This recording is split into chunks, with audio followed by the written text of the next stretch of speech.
Hey everybody, it's me, Carlo Libertini, and thanks for hanging out. In this video, I thought it'd be really interesting to tackle some of the tips and techniques necessary to create vocal harmonies from a lead track. What I'm saying is, let's say you just have a lead vocal track and you wanted to pull content, certain passages from that lead vocal track, and use Melodyne to harmonize, to create harmonies from that, and maybe add something interesting for the ear in your mixes. I'm going to show you how to do that right now. So here's my lead vocal track right here in orange. What I did is I duplicated it here. Why? Well, you could actually copy and paste audio within Melodyne, but I want it on its separate track so I can edit it independently and also process it independently. If you were to copy audio within a Melodyne editing window from a source track, in other words, just take part of that lead vocal and copy audio within it, it would all still be on this one lead vocal track. So by duplicating it and editing just this track, then I'm able to process it independently. All right. Now, you could also transfer your lead vocal and your duplicate vocal both into Melodyne. Sometimes I like to just do my duplicate vocal and work listening to the lead vocal without having to see it. That's just one option, and just focus on the duplicate vocal. So here's our duplicate vocal. Let's splice this. Let's see, I want to take, let's do the first section right here. Okay, so here's the first half of the song.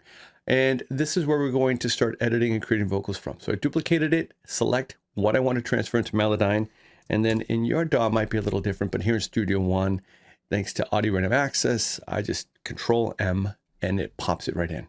Now what we're looking at here is the audio. Now under algorithm, it detected it as polyphonic. It's a lead singer. I know it's melodic. If this happens, just go up to algorithm and choose melodic and redetect, and there you go. So here is the duplicate track right now. Let's take a listen. Anytime you'd like, I'd make the world stand still. Talk to you all through the nighttime. You know that I always will. All right, and here is the lead vocal track that we're going to be referencing it with here in orange. Anytime you'd like, I'd make the world stand still. Talk to you all through the nighttime. You know that I always will. All right, so let's solo just the duplicate track and the lead track. Now, what I want to do is find an area that's going to work for harmonizing. And this is just an example. You could pick almost anything. But I notice here around measure 9, what I'm going to do is with my selector tool, I'm going to select this opening passage. Now, you can delete them, or with the amplitude tool, you could double click, here's a little tip for you, and it'll mute those notes, because I don't want to be doubling the lead vocal track. I just want to take chunks from the duplicate track that we're going to create our harmonies from. All right, and let's do the same with the audio that's coming after it. And in fact, you know what? Let's keep going. Let's say we're going to duplicate, we're going to harmonize with this notes and this notes here. All right, and let's zoom in a little bit and let's set up Melodyne for action. All right, now a couple of things you want to do is make sure you're definitely in the right key. We are in C major, that's good. Now another tip I think we should focus on is scale snapping. When you're creating harmonies, I think it's important, a real advantage to have the scale snap on. See the G clef, how it's glowing here? If I deactivate it, I deactivate the pitch grid. If I activate it and you right click, you can see it's on key snap. You can have no snap, which will freely move them around chromatically, chromatic snap, and key snap. I want to keep everything within the key. This is going to prevent accidentals, if you will. Okay, so let's have a little fun now. Now, a lot of people I know will just take audio. I'm going to grab my pitch tool next, and I'm going to select this range of notes. And obviously it's singing in unison. If I was to play this back, you wouldn't hear any harmonies, because these 4 or 5 notes are exactly what are from the lead vocal track. But by pitching them up, we're going to add a different kind of audio content there. All right, so let's do it. I'm going to use my pitch tool, select this, and there's a number of ways you could do this.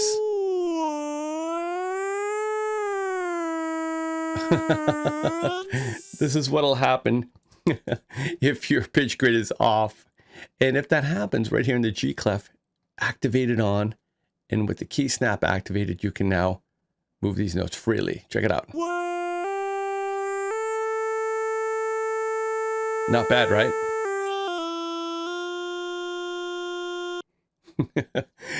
It's actually really fun to try these techniques at home. And again, if you want to change any of the settings at any time, you could go to pitch lines. This is how things are going to look different for you to help you get the results you want.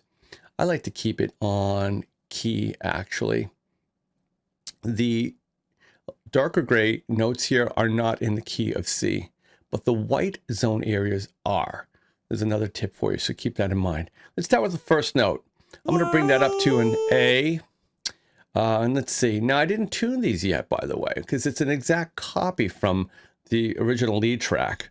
And let's bring these up a little bit here. You can actually double click. Let's see. I'm going to hold my Alt key and move that note to an F. And let's take this C note and just go up to D. Now, I'm just doing this. And let's take a listen with it in context with the lead vocal.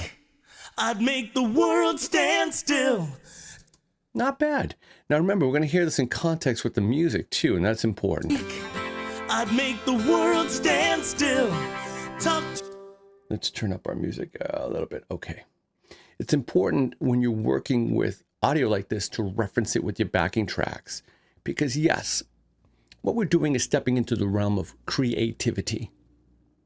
Perhaps, soloed, you may not like the flavor of the sound, but it's really how it's going to work in context of the mix that I care about. And that's really what mixing really is. So now that we moved our notes to some positions that I think are going to work here, and again, you could keep tweaking them as much as you want. It's Melodyne. It's awesome. Here's some important things to help create a differentiation, because basically the only thing we changed is the pitch.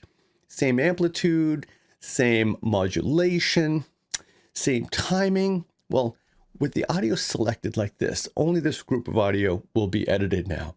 I can come up to Edit and choose Random Deviations. And this is what's going to create a differentiation to help them sound a little bit more natural for you. So that's Edit, Random Deviations. And I'm going to choose a pitch deviation moderately. And let's do our timing a little bit different too. Another thing I recommend is if you, let's take under our pitch tool, let's go to our modulation. We could edit the vibrato a little bit differently. And another thing is the pitch drifting. If I double click, it'll help center the tonal strength of those notes around tonal center.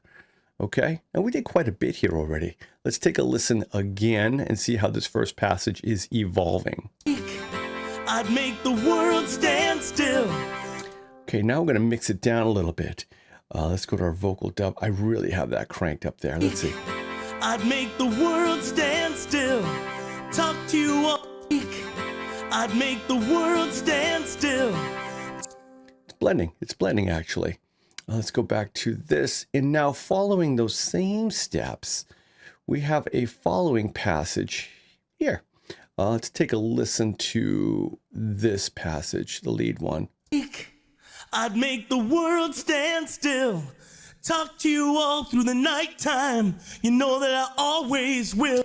Okay, let's harmonize this passage. You know that I always will. Nighttime. You know that I always will. Now, with my selector tool, you could grab them all again and we could move them up accordingly like that. How about we go to, someplace around there. You can see the modulation. There's a lot of vibrato right there.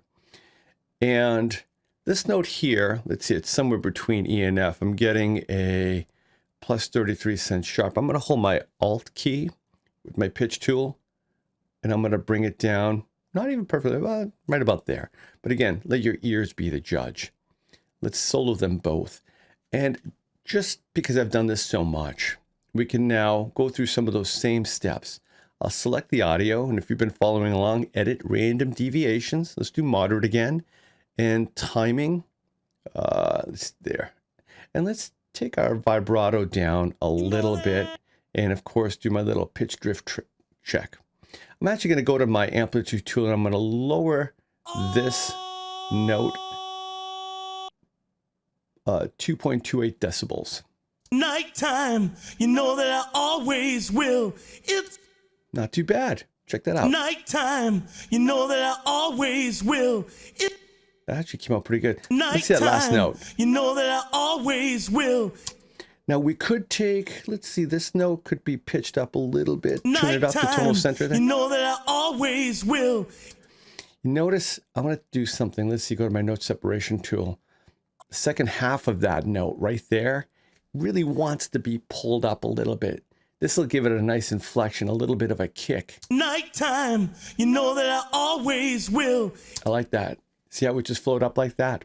I use a note separation tool to really help separate those notes so they're each two individual editable regions.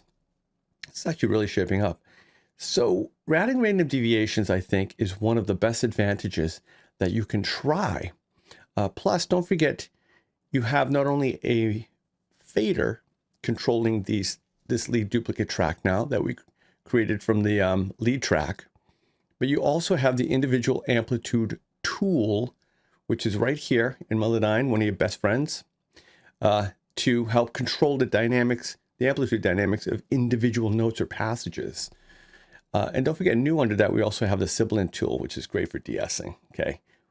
We've been actually producing quite a few of these videos, so don't forget to go back and follow along with some of the previous Melodyne videos I filmed. And it's a good way to get up to speed with some of these new tips and techniques. All right, let's take it from measure 8, and let's see how it's shaping up. You'd like, I'd make the world stand still. Talk to you all through the nighttime. You know that I always will. Not bad. You know what I'm going to do? I'm actually going to take that lead dupe and I'm going to send it to my effects one, which is a reverb.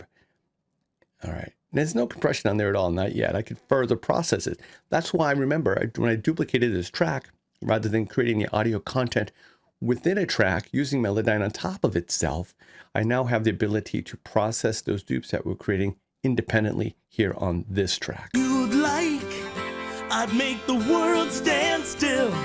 Talk to you all through the nighttime. You know that I always will. Now, if you remember, let's see. Yeah, I did mute quite a bit of these notes.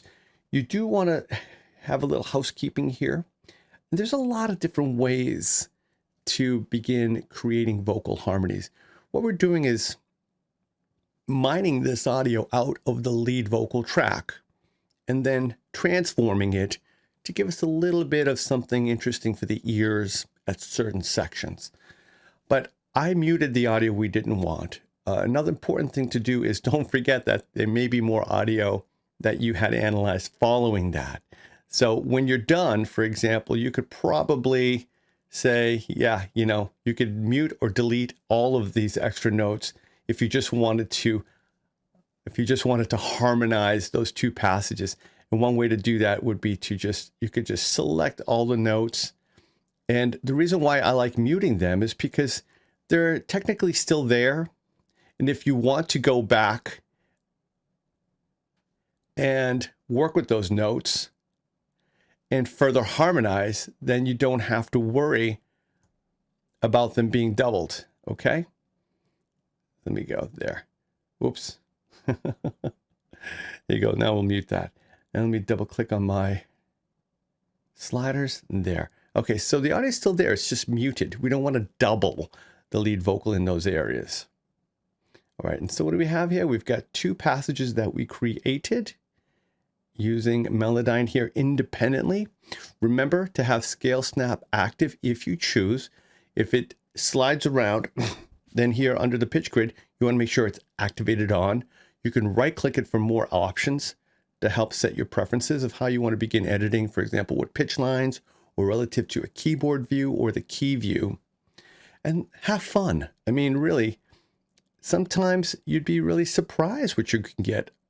And having the advantage of having your vocals on an independent track again is great, because now we can add a little bit of compression and I can bus it to certain effects, and I can pan it. That's another key advantage. All right, here we go. You'd like, I'd make the world stand still. Talk to you all through the nighttime. You know that I always will. It's so strange the way it rearranges the people. There you go. Now, of course, the best way is always to find out for yourself. Don't forget, we have plenty more Melodyne videos in this series. Please, if you haven't checked them out yet, go back, revisit them, hop on board, and don't forget to like and subscribe. We've got so many amazing videos here on Music Marketing TV for you to enjoy, to like, and to share, and become part of our music marketing family today. And of course, visit celemony.com at any time. Download a demo if you don't have Melodyne, but don't be afraid to dive right in and stay busy and stay creative, everyone. Thank you for watching. You'd like, I'd make the world stand still. Talk to you all through the nighttime. You know that I always will. It's so strange the way it rearranges.